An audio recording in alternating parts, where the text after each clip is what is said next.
Hello guys, তোমাদের সামনে আবার একটা নতুন রেসিপি নিয়ে চলে এসেছি। দেখতেই পাচ্ছ এখানে আমি আম নিয়ে নিয়েছি। এটা পুরোপুরি পাকা আম, আমের মরশুম চলছে। সো আজকে আমি তোমাদের সামনে যে রেসিপিটা শেয়ার করব সেটা খুবই টেস্টি। যেটা দেখেই হয়তো অনেকে বুঝতে পারছো, এটা হচ্ছে আমের আইসক্রিম।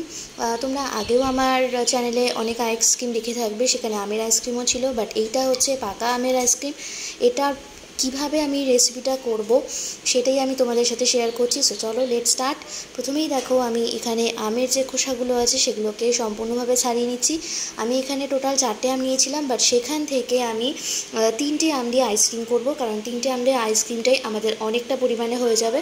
তো সেই জন্য 3টে আমের খোসা ভালো মতো ছাড়িয়ে নিয়েছি। আর আমগুলো কিন্তু হিমসাগর আম ছিল। তোমরা চাইলে যে কোনো আম দিয়ে করতে পারো, যে কোনো পাকা আম দিয়ে কিন্তু রেসিপিটা করা যায়। দেখতেই পাচ্ছ আমের খোসাগুলো পুরোপুরি ছাড়ানো হয়ে গেছে। এইবার আমি যেটা করব সেটা হচ্ছে আমের পাল্পটাকে বের করে নেব, মানে আমের শাঁসটাকে বার করে নেব, আর যে আটিটা আছে সেটা আলাদা করে দেবো।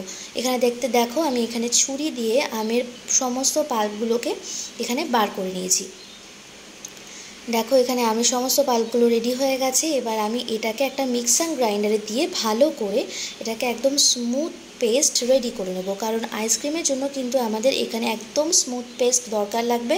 তা না হলে কিন্তু আমটা যদি ভালো করে পেস্ট না হয় তাহলে কিন্তু আইসক্রিম খেতে ভালো হবে না। তো সেই কারণে আমরা এখানে মিক্সার গ্রাইন্ডারে দিয়ে ভালো করে এটাকে একটা স্মুথ পেস্ট রেডি করে নেব।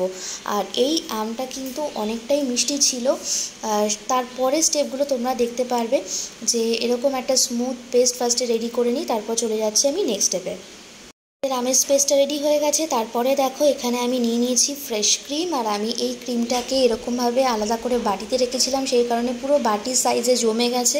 আর দেখতে কিন্তু খুবই সুন্দর লাগছে। এগুলোকে দেখে মনে হচ্ছে যেন কোনো একটা কিউব নিয়ে নিয়েছি আমি ফেস ক্রিমের, ঠিক সেরকমই হয়ে গেছে।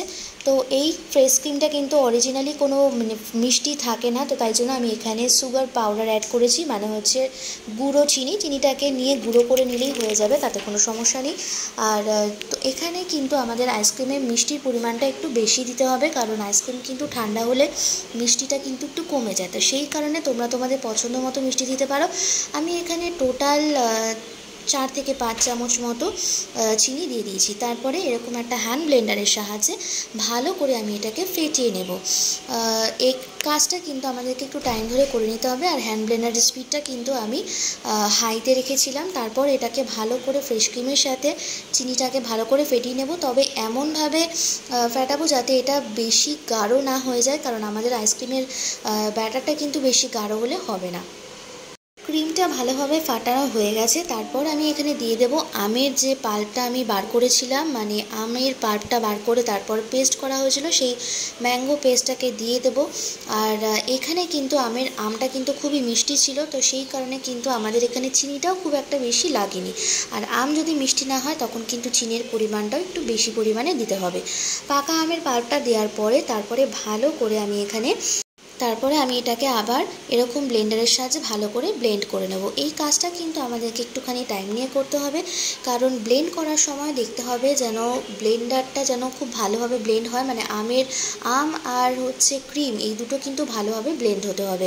তারপরে দেখো এরকম আমি আইসক্রিম মোল্ড নিয়ে নিয়েছি। তোমরা চাইলে, তোমাদের কাছে যদি মোল্ড নাও থাকে, তোমাদেরকে আমি এখানেও দেখিয়ে দেবো যে আমার কিছুটা পরিমাণে এক্সট্রা ছিল, মানে মিক্সারটা কিছুটা এক্সট্রা ছিল, তো সেই কারণে আমি কাপের মধ্যে জমিয়ে নিয়েছি, মানে যে কাপগুলো আমরা ন্যাচারালি চা কফি খেয়ে থাকি, দেখতেই পাচ্ছ।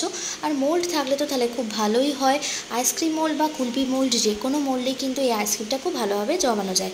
তারপর আমি এখানে এটা ঢাকনাগুলোকে দিয়ে দিচ্ছি। আমার কিন্তু এখানে আলাদা করে স্টিক দেওয়ার কোনো দরকার হয় না, কারণ এই মোল্ডের এই একটাই সুবিধা। তারপর এটাকে আমি ওভারনাইট ফ্রিজে রেখে দিয়েছিলাম, আর পরের দিনকে আমরা খেয়েছিলাম। তো সেই কারণে দেখো আমি খাবার সময় এটাকে ওপেন করেছি। আর দেখলেই তো মনটা ভরে যাচ্ছে। এই গরমকালে কিন্তু আমটাকে খাওয়া বা আমের যে মরশুম চলছে এটাকে উপভোগ করার কিন্তু এটা একটা ভালো রেসিপি। সো গাইস, তোমরা এরকমভাবে রেসিপিটা করো, বাড়িতে বানাও।